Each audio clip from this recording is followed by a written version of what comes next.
And, now, it's time for Ghost Theatre. Every house has its stories, so they say, old houses all the more so. Bentley House sits empty, and vacant, and abandoned now, and has for a very long time, or so they say. It was on a pleasantly warm summer's eve a very long time ago when Billy Eisner and his friends decided to enter the long-abandoned house on a dare, after dark, of course. They reportedly heard things that night, and saw things, according to Billy's friends at any rate, though no one believed them, of course.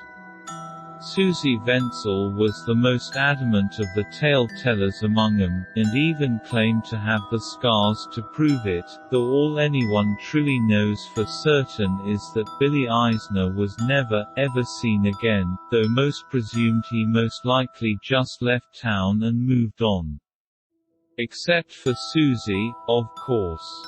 Which is perhaps why she at last decided to go back to Bentley House at long last, after dark of course, because, according to the stories at any rate, that is when you are most likely to see those that were allegedly lost within its shadowy depths, be it a glimpse from a darkened window or within a curiously half-opened doorway, or a shadow just beyond its crumbling and darkened walls if the night and the moonlight are just right.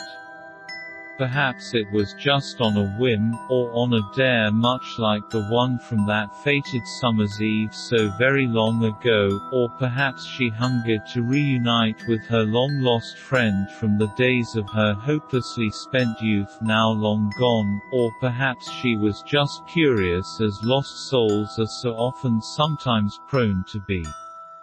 No one knows for sure, though some declaim to still see her, on dark and lonely and haunted nights when the mood and the shadows are just right, along with the many other lost souls who still reside there, so some say, though nobody really knows for certain. Though perhaps Susie Wenzel knows.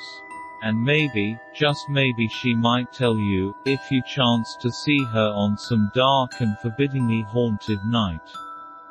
And if any of the stories are to be believed, as some still do to this very day, you might do well to very much hope that you do not, for some lost souls ever hunger for the covert of the living, and there is always an extra place waiting for the disbelieving, or the unsuspecting, in the shadowy and lifeless depths of Bentley House.